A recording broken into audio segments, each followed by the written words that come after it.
Ya, bienvenidos al curso de GNSS y su aplicación al estudio de terremotos. Esta es la segunda clase de este módulo.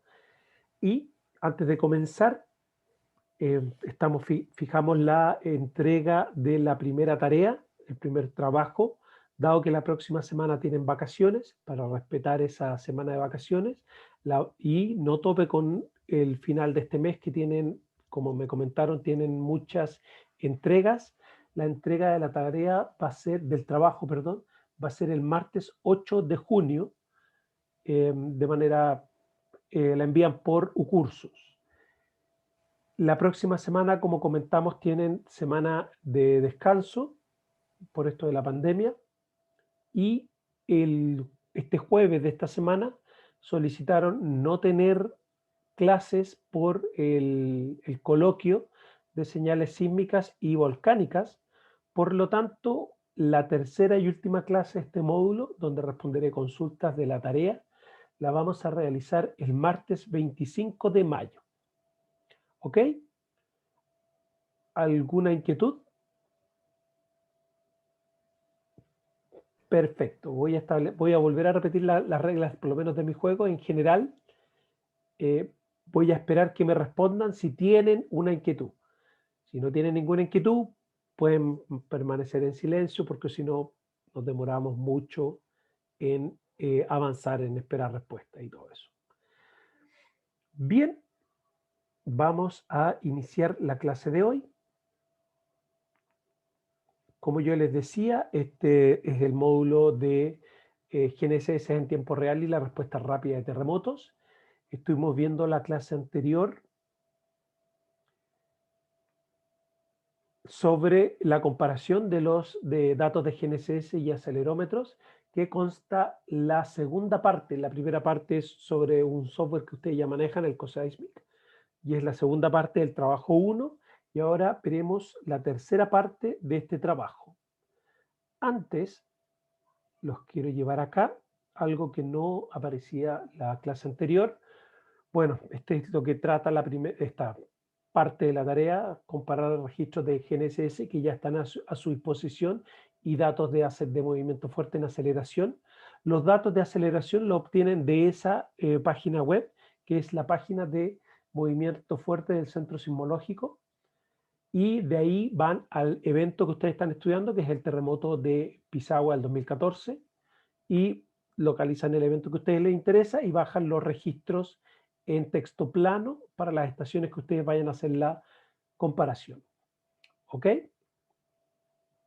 Bien, lo que vamos a hacer esta clase es continuar con esto del uso de los datos de GNSS para la respuesta rápida, y vamos a ir a un método que nos permite caracterizar de manera muy rápida un terremoto, que es un método publicado hace un par de años, que utiliza el desplazamiento máximo para estimar la magnitud del evento.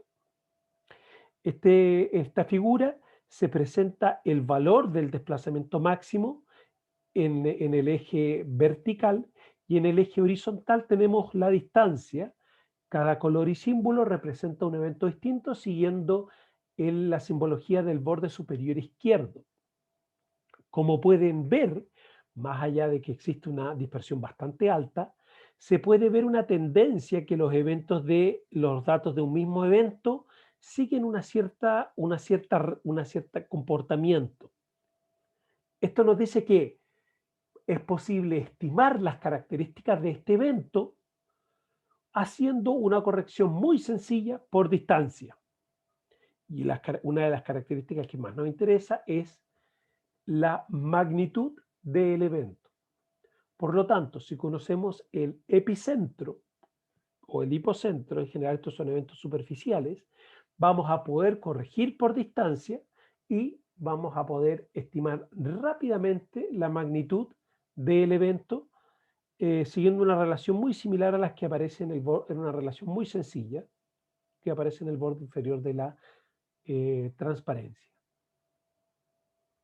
Esta es una segunda publicación del mismo equipo, 3 años después, donde se incorpora una mayor cantidad de datos y se mejora esta relación, y se definen 3 con coeficientes, los cuales aparecen acá tres opciones para, si bien aparecen distintos autores, son el mismo equipo y dependiendo de la publicación que ustedes puedan elegir, eligen distintos coeficientes, pero todos ellos son muy similares. ¿Ok? ¿Qué significa esto? Veamos algunos ejemplos de estos resultados para el caso chileno. El borde superior izquierdo aparece para el terremoto de Iquique, junto a él el terremoto de Illapel, terremoto de Melinca en el borde inferior izquierdo y en el borde inferior derecho el terremoto de Valparaíso. Al tomar el desplazamiento máximo, nosotros estamos adquiriendo datos cada un segundo y eso nos significa que podemos hacer una estimación de la magnitud cada esa tasa de muestreo. Todos estos gráficos se han dibujado en relación al tiempo de origen y como pueden ver en aproximadamente 100 a 110 segundos se tiene una muy buena estimación de la magnitud del evento, la cual para cada caso es marcada con una línea discontinua en color rojo. Podemos ver que el terremoto de Iquique, la estimación final es del orden de 7,9, cuando el evento fue un 7,8. Pero fíjense que esta estimación la tenemos a los 100 segundos desde el tiempo de origen. O sea, en menos de 2 minutos recién está terminando el movimiento fuerte del evento y ya tengo una estimación muy rápida de la magnitud de este. Es por eso que todos estos métodos se denominan de caracterización rápida del evento. Para la estimación para el caso de Yapel no es tan buena, teníamos muchos menos datos para ese evento, pero aún así llegamos a una estimación aproximadamente de 7,8 por un evento de magnitud 8,4, que es bastante buena considerando que lo hacemos en muy poco tiempo. Y de igual manera se puede ver para los casos de Melinca y Valparaíso. ¿Ok? El punto negro representa la estimación promedio y la barra vertical es el error. ¿Por qué tenemos acceso a un error? Porque tenemos la estimación de más de una estación. Si se fijan en uno de los casos más fáciles de ver, el caso de Iquique, que tenemos la estimación de una sola estación, que corresponde a la estación de Pisagua, que tenemos el acceso de datos, la llegada de datos muy rápido, de más o menos los 40 segundos, pero ahí a los 55 segundos tenemos datos en una mayor cantidad de estimación y vamos a poder calcular el promedio y la estimación del error a través de la desviación estándar. Y eso nos da una idea de el error que tenemos en esta estimación. ¿Ok? Acá mostramos los distintos ejemplos que estábamos viendo para los distintos terremotos. Vemos que bueno, estamos viendo si es posible utilizar esta estimación para la alerta temprana. Y por ejemplo, en la figura de la derecha son mapas de los distintos eventos. Es el terremoto de Melinca, este es el terremoto de Pisagua o Iquique. Esta es la réplica del terremoto de Pisagua, perdón. Este es el terremoto de Pisagua y este es el terremoto de Illapel.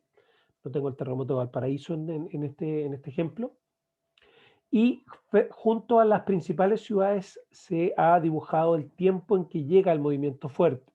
Voy a concentrar en el panel C de ellos, donde para el terremoto de Pisagua vemos que el movimiento fuerte en Iquique llega a los 41 segundos y en Arica a los 52 segundos. Y nosotros estamos teniendo la estimación aproximadamente, una estimación, no sé, a los 70 segundos de llegado del tiempo de origen. Esto es porque, bueno, veremos con más detalles por qué esto ocurre, pero para adelantarles el chiste, para tener una buena estimación con datos de GNSS necesito que llegue la onda S, y la onda S llega con el movimiento fuerte. Por lo tanto, estas estimaciones que vamos a estar realizando en general con datos de GNSS nos permiten solamente dar una respuesta rápida, no para la alerta temprana, porque podemos ver de estos gráficos que el movimiento fuerte llega antes de poder hacer estimaciones robustas en cada uno de los eventos. Entonces, ¿sirve o no sirve esto? Esto muestra los resultados de estimaciones de alerta temprana en azul, utilizando datos de acelerómetros, y en verde con datos de GNSS. Vemos que para eventos de poca magnitud, este es un 5.9, los datos de alerta temprana funcionan súper bien. Esto lo obtenemos de los acelerómetros. Acá tenemos un evento de magnitud 6.7 y vemos que la estimación es bastante buena, y esta se vuelve muy buena a los 30 segundos desde el tiempo de origen, porque el acelerómetro trabaja con la onda P. Y ya a los 100 segundos también tenemos una estimación muy buena, pero mucho tiempo después con los datos de GNSS. Entonces, si se fijan, hasta un evento magnitud 7.6, un 7.7, las estimaciones son relativamente buenas. Pero vayámonos al caso del evento de Pisagua e Illapel, y fíjense que el acelerómetro está estimando magnitudes máximas 7.3 en el primer caso para un evento 8.2 de Pisagua, y mucho peor para el caso de Illapel, que tiene estimaciones del orden de 7, 7.1. En cambio, el GNSS está estimando, no logra la estimación correcta, pero mucho mejor que la que tiene el acelerómetro. Por lo tanto, si bien los acelerómetros, utilizando el análisis de la onda P para alerta temprana, tienen una muy buena estimación en poco tiempo, aproximadamente en 60 segundos se tiene una estimación con un error de más o menos 0.2, que es muy poco, considerando 60 segundos desde el tiempo de origen. Para eventos de magnitud sobre 7, la estimación es muy mala. En particular, un trabajo que hicimos con unos colegas, del trabajo del 2016, vemos que el acelerómetro se satura para eventos de magnitud 7 o mayor. Este es un caso excepcional, que es un evento de magnitud 7.7, donde tiene una estimación bastante buena de 7.3, pero en general esta es la mejor estimación que logra el acelerómetro. Estos dos casos son los más comunes, como el terremoto de Illapel y el terremoto de Iquique, donde la magnitud se satura, no logra hacer buenas estimaciones para eventos sobre magnitud 7, 7.5. En cambio, el GNSS demora mucho más, demora aproximadamente 60 segundos más, pero la estimación es mucho mejor. Veamos por qué. Acá tenemos dos ejemplos en el borde superior para el terremoto de Illapel del 2015, y en el borde inferior, el terremoto de Iquique del 2014. Para cada uno de ellos se presentan dos estaciones. Esta es la estación de Parque Fray Jorge y Pedregal, y en el borde inferior, para el terremoto de Iquique, Pisagua e Iquique. Se muestran las trazas para cada subpanel, para cada panel, en el borde superior para los datos de GNSS, y en el borde inferior el dato del acelerómetro. Ambas están siendo normalizadas al máximo, solamente nos interesa comparar las señales. Si se fijan, se han marcado los tiempos de llegada teóricos de la onda P y de la onda S, marcadas como una P sub T y una S sub T, porque son tiempos teóricos. Si se fijan, como habíamos discutido anteriormente, en general los datos de GNSS comienzan a ser relevantes cuando llega el movimiento fuerte. En la onda P no se ve prácticamente nada. Acá ni que se ve algo, pero está muy cerca del ruido. Donde empieza a verse una señal clara es posterior a la llegada de la onda S, que es cuando ya está arribando el movimiento fuerte al sitio. En cambio, en el acelerómetro podemos ver que se ve claramente la onda P, tenemos una señal muy clara, pero ella no nos permite hacer una buena estimación de la magnitud para los grandes terremotos. ¿Ok? Entonces, el GNSS demora más tiempo en llegar, pero su estimación es de mucho mejor calidad que la que logramos obtener de los datos de aceleración obtenidos de registros de movimiento fuerte. ¿Alguna consulta? Bien, la segunda parte de la tarea. ¿Gabriela prendió su cámara? No, nada. La Sí, segunda es que parte. tenía una, me equivoqué, era el micrófono. Sí, es que siempre tenía la duda de cuándo se empieza a calcular la estimación, como desde que empieza el movimiento, por ejemplo, en el centro sismológico se empiezan a recibir los datos y en ese momento se empieza a calcular, o se espera que termine, por así decirlo, el terremoto y ahí se empieza a calcular. Excelente pregunta. Depende de qué es lo que tú estás haciendo. Existen técnicas para la alerta temprana en las cuales de manera automática se identifica una llegada que se asocia con la P y se utiliza los datos de onda P. Y eso permite hacer lo que se llama una estimación preliminar. En general, y esas son estimaciones automáticas. Entonces, nosotros como centro tenemos dos publicaciones. Ustedes saben, no sé si saben, pero Tarik, que está ahí, él es analista de la sexta pega, así que sabe mucho más que yo, pero yo voy a dar el resumen. Como centro tenemos dos publicaciones. La primera, que es la publicación preliminar, que se hace de manera automática, con la localización automática y utilizando estas estimaciones de la señal de manera totalmente automática. Muchas de ellas ocupan onda P, algunas ya ocupan onda S, que esperan unos segundos. Para alerta temprana, tú tienes que utilizar la onda P, porque como vimos en los gráficos anteriores, el movimiento fuerte llega al sitio de estudio casi al mismo tiempo, pocos segundos después de la llegada de la onda S. Por lo tanto, para tener una estimación y poder hacer un aviso, una alerta, tienes que hacerlo con la onda P. Y eso es completamente automático. Un ser humano no alcanza a reaccionar en 30 segundos para poder hacer una estimación. Y la segunda publicación que se hace para el mismo evento es la publicación final, donde el evento ya fue registrado y se hace en menos de 15 minutos desde el tiempo de origen. El evento ya ha sido registrado y se analiza la señal completa, donde se identifican las llegadas de las distintas ondas, la P y la S, y se hace una estimación de la magnitud de mucho mejor calidad. Por lo tanto, respondiendo a tu pregunta, se hacen dos estimaciones. La primera automática, desde que empieza a llegar la señal y todos estos software automáticos comienzan a hacer localización y estimación de magnitud de manera automática y muy rápida. Y una segunda publicación revisada, en la cual un ser humano ya identifica las llegadas de ambas ondas, la P y la S, hace la localización del evento y también la estimación de magnitud. Si Tarek quiere complementar en algo o tratar de no dejarme en ridículo porque hable pura lecera, lo No, puede está hacer. bien. No, nada más que agregar. Gracias. Todo bien ahí. Muchas gracias.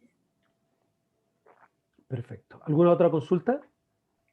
Sí, profe, no me quedó muy claro qué es lo que pasa con los datos de aceleración para magnitudes muy altas, como por qué estiman mal. Buena pregunta. La verdad, tenemos solo hipótesis.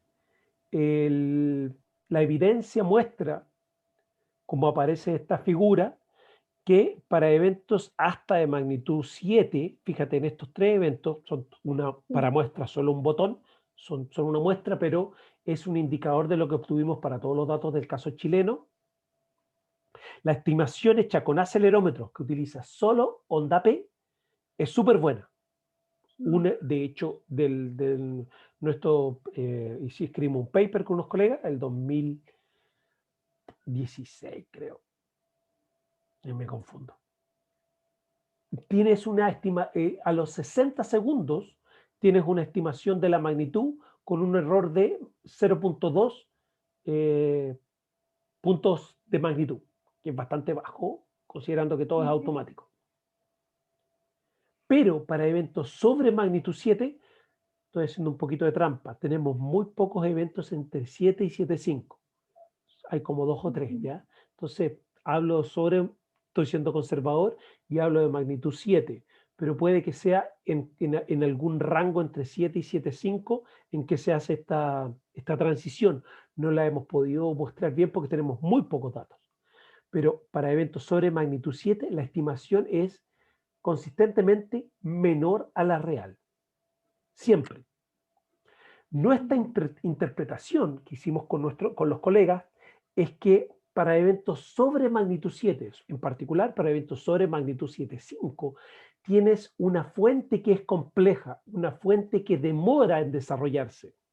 Es una fuente que puede llegar para los grandes terremotos, los terremotos, no sé, el Maule, Iquique, Pisagua, Yapel, son eventos que pueden llegar a demorar 100 segundos, 120 segundos. Y tú no vas a poder explorar toda la fuente, toda la liberación de energía de la fuente en la onda P, porque llega antes que termine la función fuente, llega la onda S. Por lo tanto, nunca tienes una visión completa de lo que está ocurriendo en toda la fuente. Te llega primero la onda S. Si tú te alejas, vas a poder separar la llegada de la onda S con la onda P y quizás tener una visión entera. Pero al alejarte, te estás alejando de estaciones más lejanas, a eso me refiero con alejarte, y dando más tiempo para poder analizar toda la onda P, te estás alejando de lo que es alerta temprana y, de hecho, los terremotos grandes se pueden llegar a demorar 90 segundos, 100 segundos, y a los 100 segundos ya no te sirve la alerta temprana. ¿Por qué? Porque el movimiento fuerte demora del orden de 30 a 40 segundos en llegar a las localidades más cercanas del evento. Entonces ya perdiste la ventana para poder hacer el aviso. Luego, la onda P, aunque la única manera de poder analizarla entera es alejándome y ahí perdí lo que es alerta temprana. Entonces, esa es nuestra explicación, la que pusimos en el paper, no se me ocurrió ninguna otra. Y entonces no es la razón, es lo que nosotros pensamos. Ok, muchas gracias. ¿Te quedó claro? ¿Fui lo suficientemente claro? Sí, me hace sentido. Perfecto. ¿Alguna otra consulta?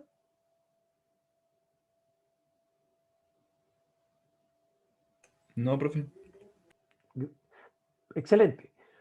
Por lo tanto, esta no es la tarea está hacer la parte 3, pero ahí ya se olvidan de que parte 1, parte 2 da lo mismo.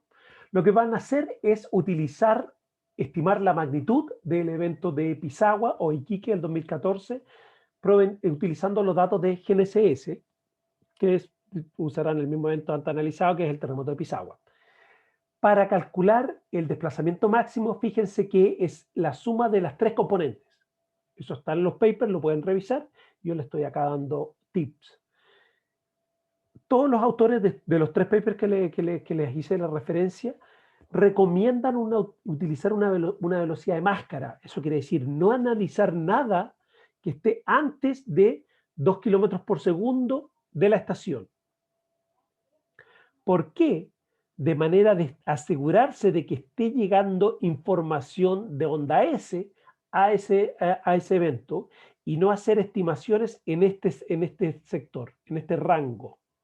Entonces, la onda S viaja aproximadamente a 3 kilómetros por segundo, bajo a 2 kilómetros por segundo, para estar seguro de que tengo señal lo suficientemente buena y no hacer estimación con ruido.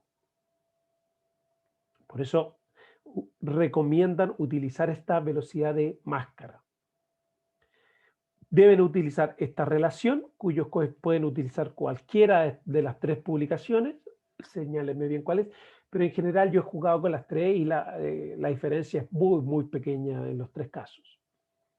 Entonces, R es la distancia hipocentral y deben hacer las estimaciones cada un segundo, a medida que vayan teniendo los datos, calcular el promedio y el error a través de la desviación estándar, como lo hicimos para este caso, donde a medida que van llegando datos por la velocidad de máscara, van haciendo estimaciones y pueden calcular el error y hacen este gráfico de la estimación de la magnitud en función del tiempo de origen.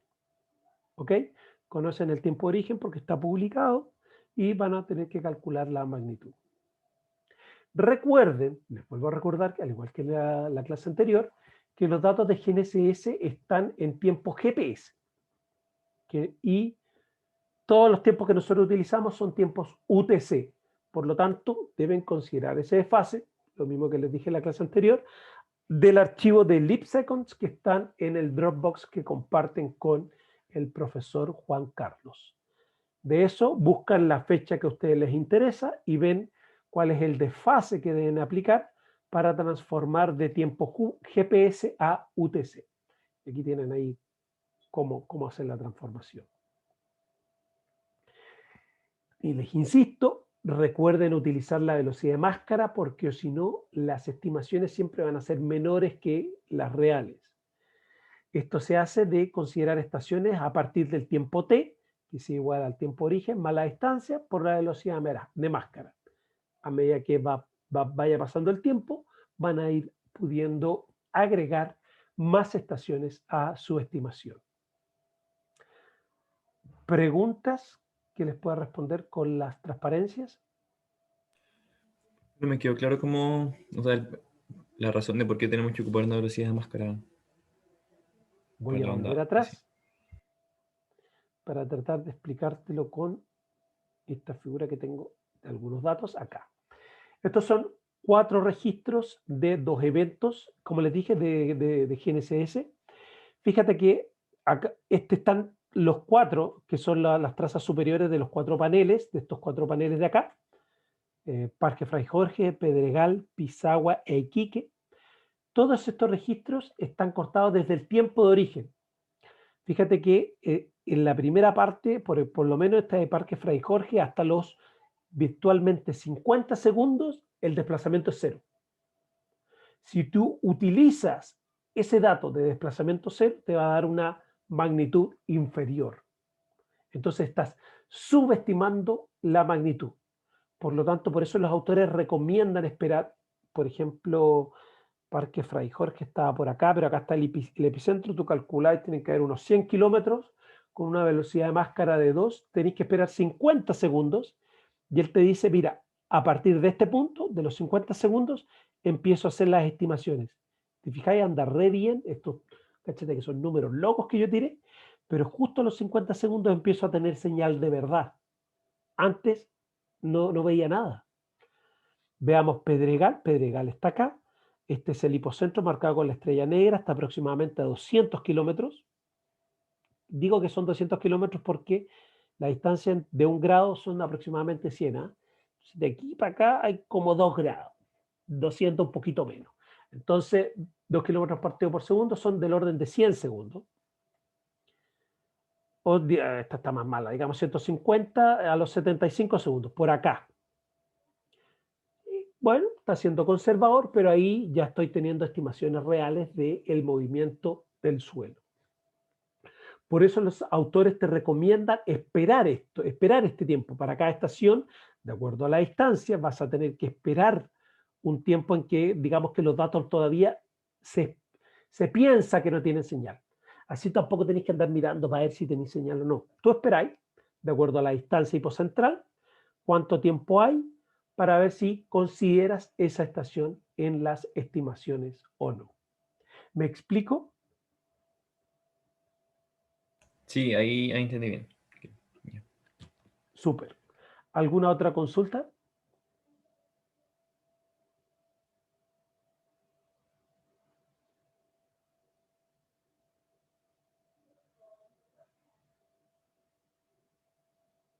Entonces, ustedes tienen que hacer un gráfico. Bueno, voy a ir al otro dibujito donde está solo. Como este que aparece en el borde inferior. Para estimar la magnitud, segundo a segundo, con todas las estaciones que hayan cumplido el criterio de la velocidad de máscara, y calculan el promedio y el error y hacen este grafiquito desde el tiempo de origen para ver cómo van sus estimaciones de magnitud.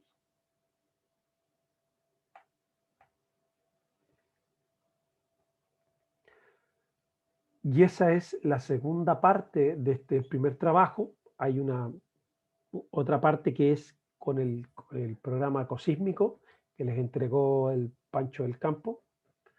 Y la parte 2 y 3 son comparar acelerómetros con GNSS. Y la parte 3, la estimación de la magnitud utilizando el PGD. ¿Consultas?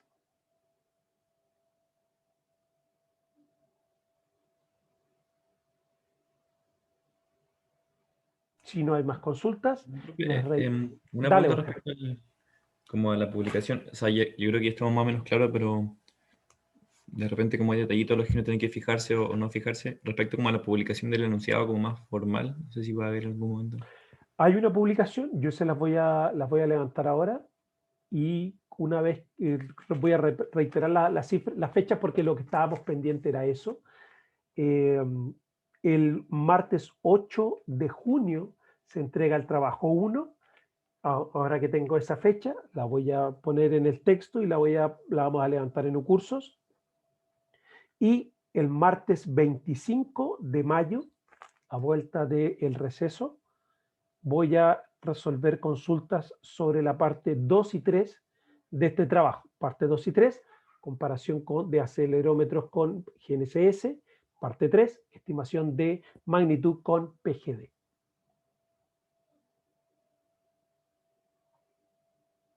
Vale, profe, gracias. ¿Alguna otra consulta?